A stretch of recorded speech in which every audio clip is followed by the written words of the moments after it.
주님이 기뻐하신 신앙 고백이라는 제목으로 함께 은혜를 나누겠습니다. 기도하겠습니다. 사랑과 은혜가 많으신 하나님, 하나님께서 잔치를 배설해 주시어서 이 잔치로 우리를 초청해 주시어서 하나님 앞에 섰습니다. 십자가 앞에 나왔습니다. 하나님의 은혜의 자리로 나왔습니다. 이 시간도 성령께서 우리와 함께하여 주셔서 주님의 세미한 음성이 들려지게 하여 주옵소서. 깨닫게 하시고 말씀 앞에 결단할 수 있는 우리 모두가 되게 하여 주옵소서. 십자가 앞에 은혜 앞에 나온 우리 모든 성도들에게 회복의 역사, 구원의 역사, 치유의 역사가 일어나는 은혜도 허락하여 주옵소서.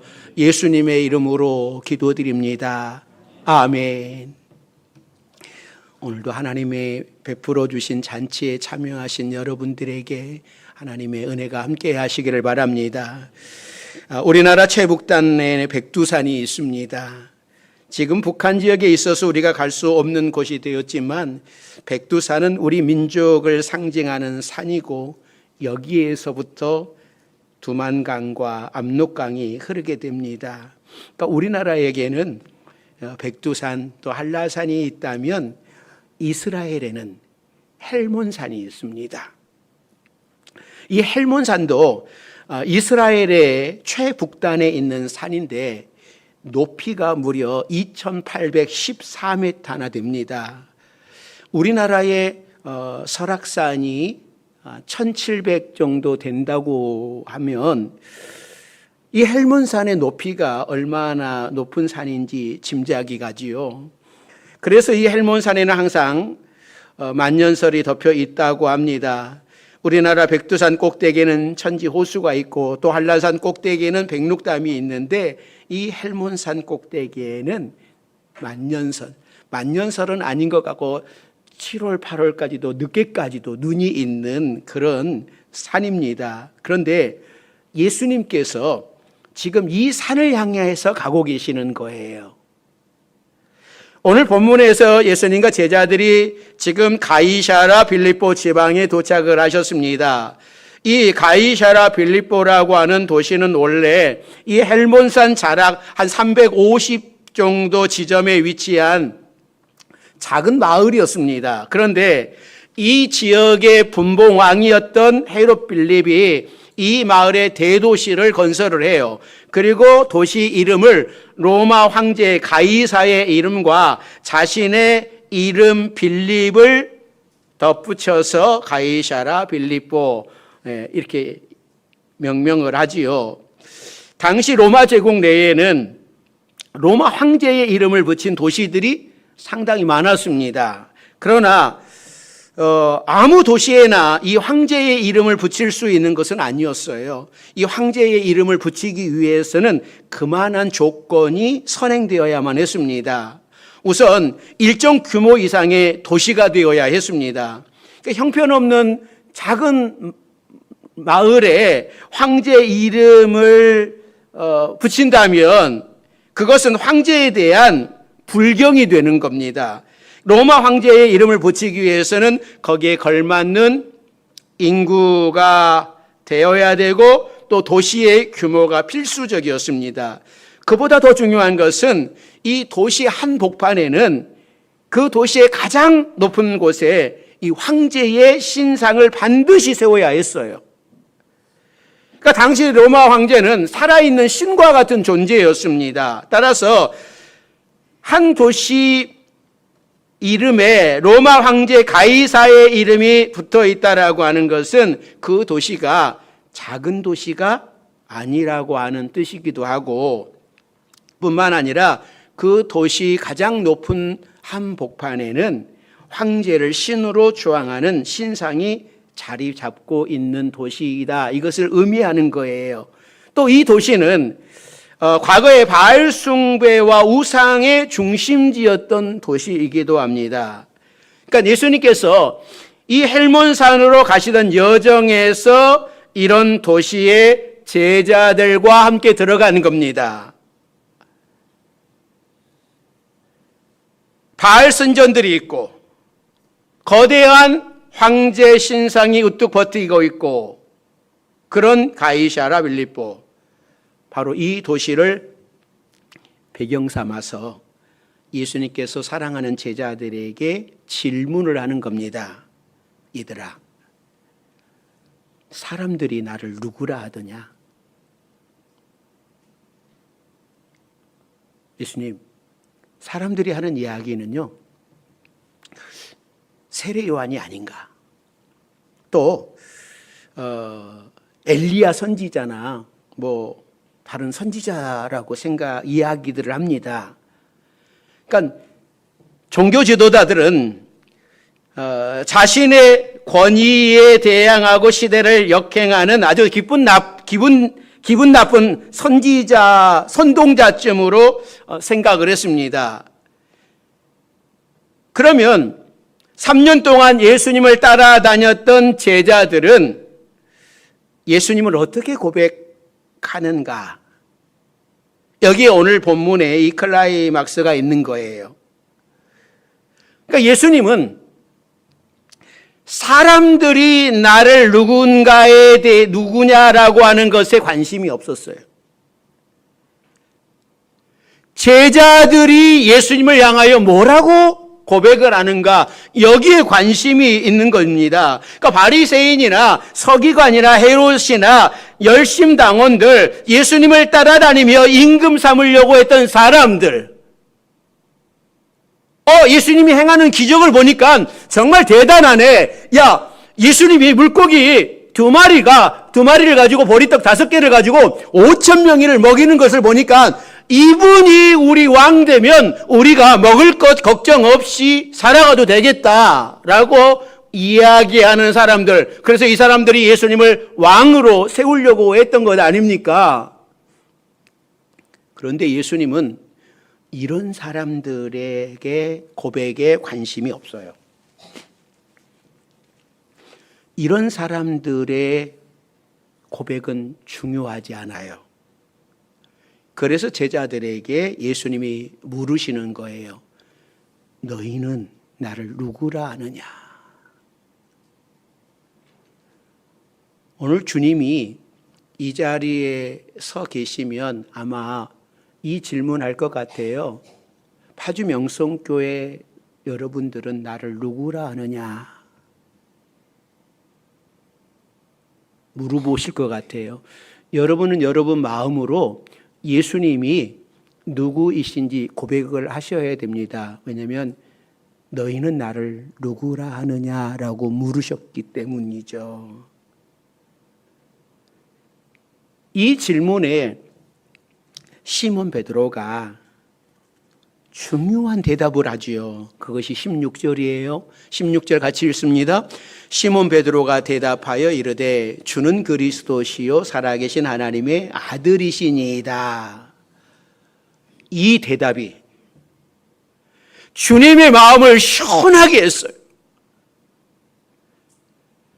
이 고백을 듣고 우리 주님이 얼마나 기뻐하셨는지를 보십시오. 자, 17절, 18절이에요. 자, 같이 읽습니다. 예수께서 대답하여 이르시되 바요나 시몬아 네가 복이 있도다. 이를 내게 알게 한 이는 혈육이 아니요 하늘에 계신 내 아버지시니라. 또 내가 내게 이르노니 너는 베드로라. 내가 이 반석 위에 내 교회를 세우리니 음부의 권세가 이기지 못하리라. 여러분, 베드로의 원 이름이 뭡니까? 시몬이잖아요. 그런데 예수님이 이 고백을 딱 듣고 나서 반석이라고 하는 뜻을 가진 베드로라고 하는 별명을 붙여주셨고, 그래서 성경에서 시몬이라고 하는 이름보다는 베드로라고 하는 이름을 더 많이 사용을 하고 있습니다. 그러니까 예수님은 베드로의 이 대답을 기다리셨어요. 우리 파주 명성교회 모든 성도들이 이 고백하기를 기다리고 계세요. 그래서 18절에 중요한 선언을 하시는 겁니다. 내가 이 반석 위에 내 교회를 세우리니 음부의 권세가 이기지 못하리라. 사랑하는 성도 여러분, 우리가 지금 교회에서 예배를 드리고 있지만 예수님의 이 선언으로 인해서 이 땅에 교회가 세워지는 거예요. 구약에는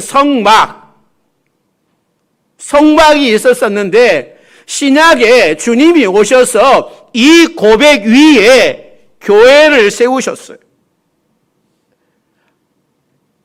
그래서 우리는 이렇게 말할 수도 있는 겁니다. 우리가 주님께서 우리를 구원하기 위하여 이 땅에 오셨지만, 우리를 구원하기 위해 오셨지만 또 교회를 세우시기 위하여서 이 땅에 주님이 오셨어요.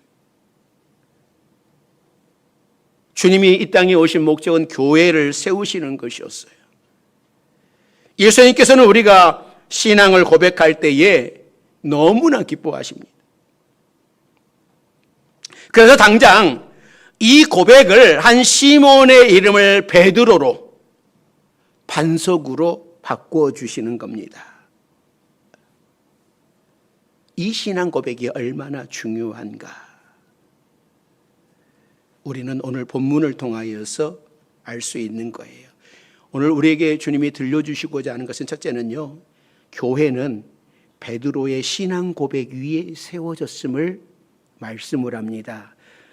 이 말을 다시 하면 우리의 신앙 고백 위에 교회가 세워진다고 하는 겁니다. 교회는 건물이 아니에요. 다들 오해하고 있는 부분이 교회를 건물로 생각을 합니다. 교회는 예수님을 구주로 고백하는 사람들의 모임이에요. 아무리 멋진 건물이 있다 할지라도 그 안에 예수님을 구주로 고백하는 사람들이 없으면 그건 교회라고 할 수 없는 겁니다. 그냥 건물이에요.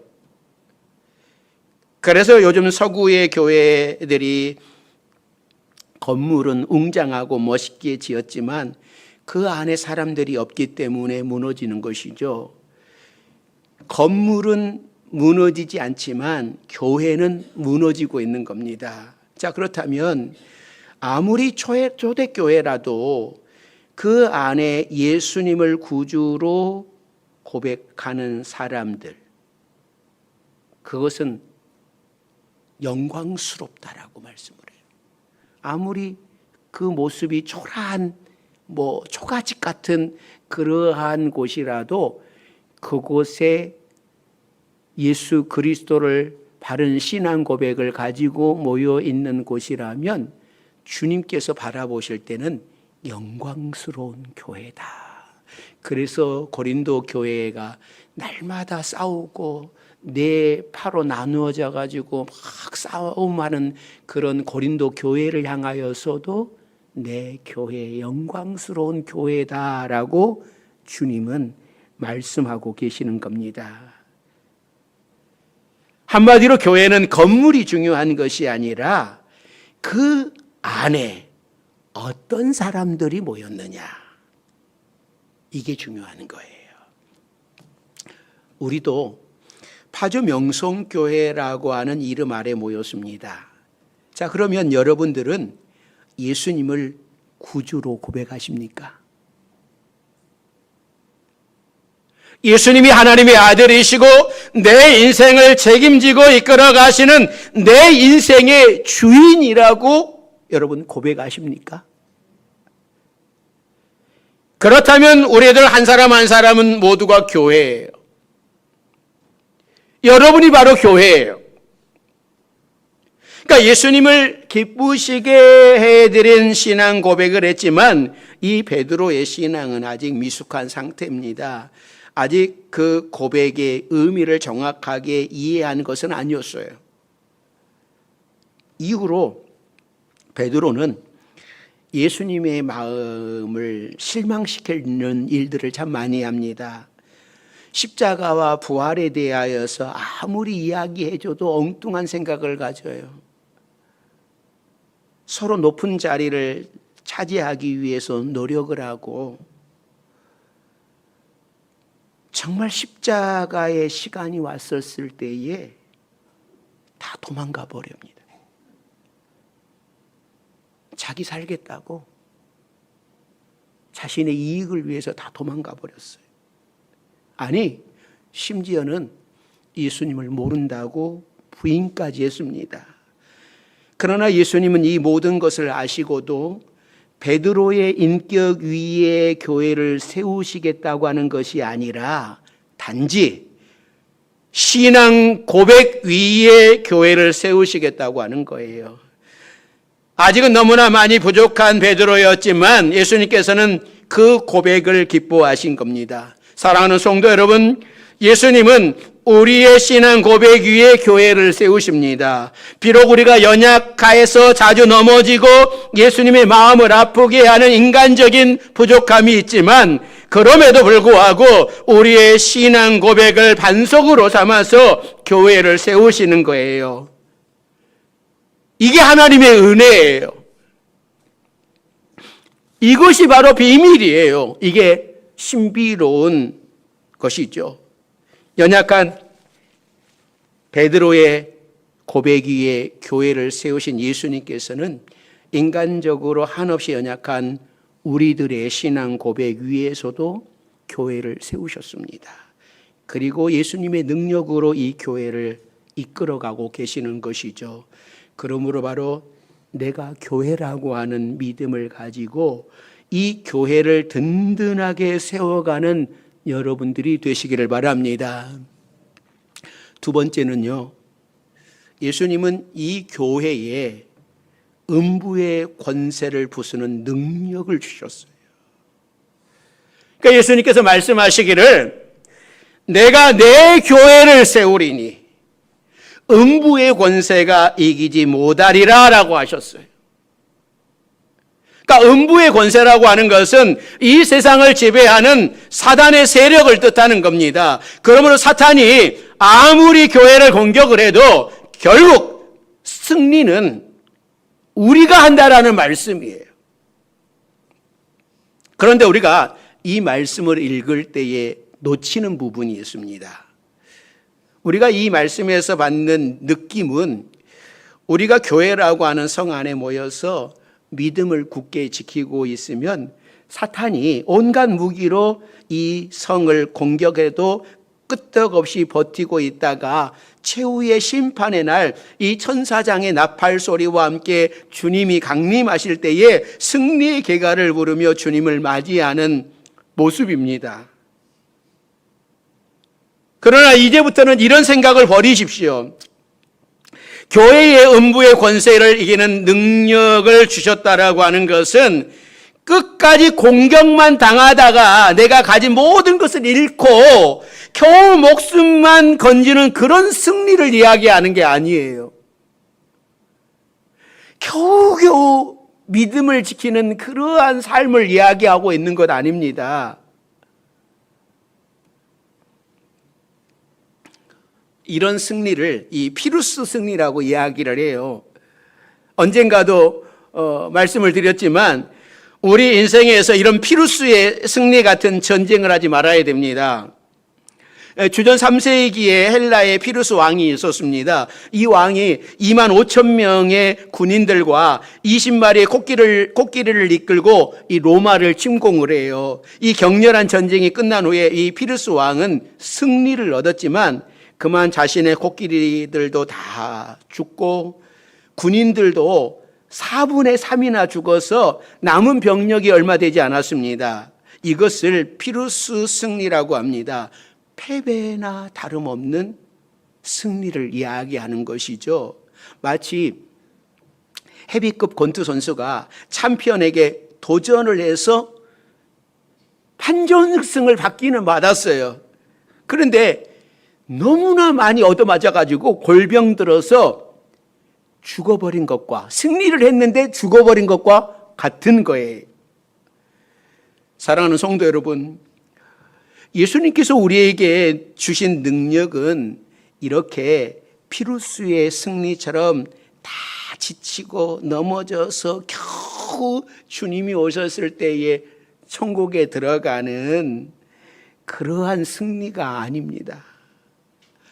원수의 죄를 파하고 당당히 나가서 공격해서 승리를 쟁취하는 그런 능력을 주셨어요.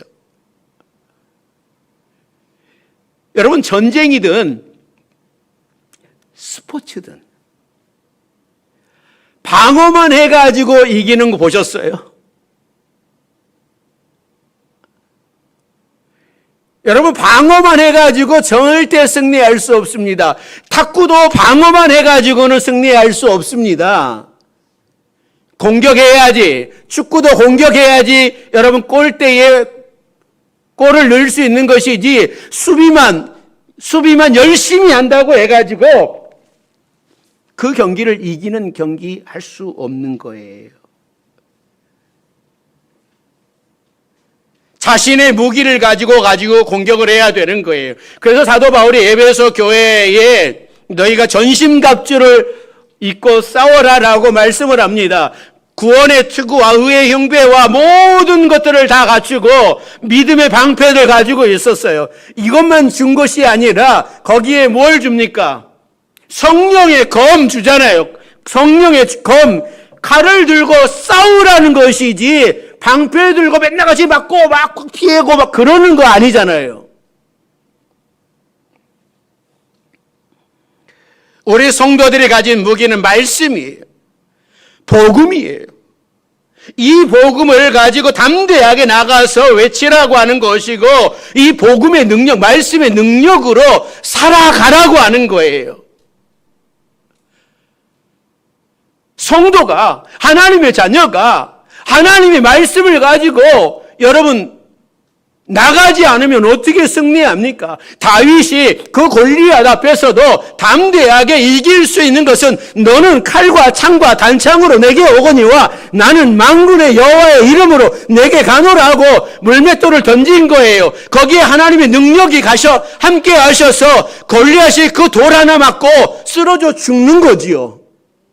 그러한 능력을 우리에게 주셨습니다. 여러분들도 하나님의 말씀을 붙잡고 담대하게 이 세상을 맞서 싸워 이기는 여러분들이 되시기를 주의 이름으로 축원합니다. 날마다 쓰러져서 좌절하고 왜 나는 안 되는 거야? 왜 나는 실패해야 하는 거야? 왜 하나님 나와 함께하지 않는 거야? 라고 이야기하면서 쓰러지고 좌절하고 낙심하고 탓하고 그러는 신앙이 아니라 권세를 가지고 담대하게 승리하는 여러분들이 되시기를 바랍니다. 세 번째는요, 천국의 열쇠를 주셨습니다. 19절 말씀 같이 읽습니다. 본문 19절입니다. 내가 천국 열쇠를 내게 주리니 네가 땅에서 무엇이든지 매면 하늘에서도 매일 것이요 네가 땅에서 무엇이든지 풀면 하늘에서도 풀리리라 하시고, 우리는 천국 열쇠를 가지고 있는 사람들입니다. 천국 열쇠를 갖고 있다고 하는 것이 얼마나 큰 힘이 됩니까? 그런데 혹시 여러분들 천국 열쇠를 가지고 있으면서도 아무런 능력이 없는 사람처럼 살아가고 있지는 않습니까? 천국 열쇠를 좀 챙기십시오. 차를 운전하려면 차 열쇠가 있어야 됩니다. 그런데 열쇠를 갖고 있어도 운전을 못하면 차를 끌고 가지 못하는 것이죠. 하나님께서 우리에게 천국 열쇠를 주셔서 손에 쥐고 있으면서도 우리는 하나님의 능력을 받지 못해서 한 발자국도 움직이지 못하는 자동차처럼 그 자리에서 마귀의 공격만 받고 맨날 같이 깨지기만 하고 터지기만 하면 안 되는 겁니다. 당당하게 일어나서 하나님의 능력으로 천국 열쇠를 여러분 사용하시기를 바랍니다. 이렇게 유튜브 방송에 이 컬투쇼에 이런 사연이 나오더라고요. 오래전에 이 추석에 온 가족이 큰 집이 있는 경기도 이천에 가서 명절을 지내고 집이 있는 인천까지 90km를 달려오는데 차가 너무나 많이 막혀가지고 4시간씩이나 걸려서 밤 11시쯤에 거의 집에 도착했을 때에 어머니께서 이렇게 말씀을 하시더랍니다. 여보, 운전하느니라고 너무 힘들죠. 그랬더니 남편이 아우, 지긋지긋해. 얼른 집에 가서 씻고 쉬고 싶어. 그러니까는 아내가, 근데 있잖아, 집 열쇠를 큰 집에 두고 왔네요. 아버지가 충격을 받으셨는지 아무 말이 없다가 소리를 지르면서 야단을 치셨습니다. 얼마나 난리가 났는지 상상이 가시지요. 그리고는 집에 도착해서 어머니는 그 밤에 열쇠집 전화번호를 찾고 있었습니다. 집은 6층 건물의 5층이었습니다. 아버지는 내가 공수부대 출신인데 무슨 열쇠집이야 소리 지르고는 트럭 짐 묶을 때 쓰는 두꺼운 끈을 어깨에 메고 당당하게 6층으로 올라가셨습니다. 10초 만에 내가 집에 들어가서 문 열어줄 테니까 기다려 하면서 6층 베란다에 줄을 묶고 온 가족의 기대와 걱정 속에 6층에 낙하하셨습니다. 어떻게 됐을까요? 아래에서 소리가 나서 내려가 보니까는 아버지는 3층까지 쭉 내려가서는 끈이 묶여서 아프다고 소리를 지르고 빨리 3층 가서 문을 두드려서 베란다 문 좀 열어달라고 부탁을 합니다. 아들이 급히 3층으로 갔는데 명절 연휴인지라 그 집도 빈집이었습니다. 그래서 다시 6층에서 아버지를 잡아당겨서 겨우 5층까지 올라와서 드디어 창문을 열고 집으로 들어가나 했는데 베란다 문이 꽁꽁 잠겨 있었습니다. 그날 아버지는 결국 119 소방서를 불러야 했고 119 사다리 차를 타고 내려와서 병원으로 가셨습니다. 라고 하는 그런 이야기였습니다. 여러분, 열쇠가 없으면 우리 인생은 이렇게 힘듭니다. 요즘 집들은 열쇠로 문을 여는 대신에 비밀번호를 누르고 들어가는데 여러분, 비밀번호를 잊어버리면 곤란하지요. 비밀번호를 누르든 열쇠를 열고 들어가든 우리 인생에서 열쇠는 아주 중요한 겁니다. 사랑하는 성도 여러분, 주님께서는 우리에게 천국 열쇠를 주시면서 세상에서 능력 있는 하나님의 자녀로 살아가기를 원하셨습니다. 우리 모두가 천국 열쇠를 가진 사람이라고 하는 것을 기억하시기를 바랍니다. 저는 늘 나는 우주의 황태자다. 나는 늘 우주의 황태자라고 고백을 하면서 살아갑니다.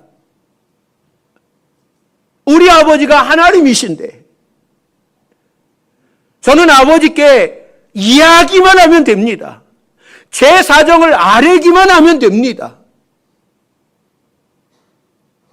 제가 요즘에는 좀 달라고 하는 것도 있어요.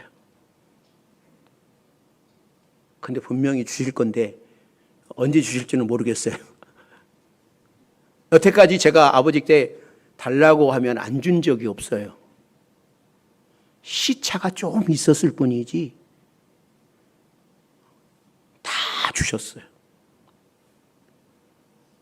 이래봬도 비록 제가 키도 작지만 우주의 황태자라니까요. 천국 열쇠를 가지고 있는 우주의 황태자예요.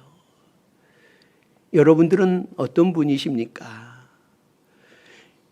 여러분들은 베드로처럼 예수님이 나의 구원자이시고 나의 주 되심을 고백하면서 이 자리에 모여 있지 않습니까? 우리가 그래서 교회가 아닙니까? 교회로 모였잖아요.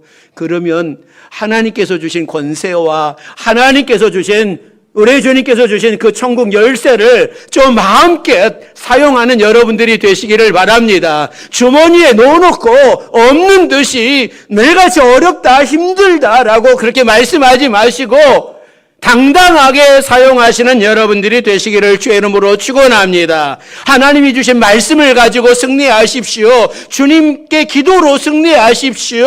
찬양으로 승리하며 살아가는 여러분들이 되시기를 바랍니다. 우리 주님은 우리가 당당하게 신앙 고백을 하면서 한 주간도 살아가기를 원하시는데 우리 바주명성교회 여러분들이 한 주간도 그런 신앙 고백을 하시면서 당당하게 하늘의 권세를 가지고 주의 이름으로 승리하며 살아가는 여러분들이 되시기를 주의 이름으로 축원합니다. 기도하겠습니다. 사랑과 은혜가 많으신 하나님, 성령께서 우리에게 역사하셔서 바른 신앙 고백을 하고 이 자리에 교회로 모이게 하여 주시니 감사드립니다.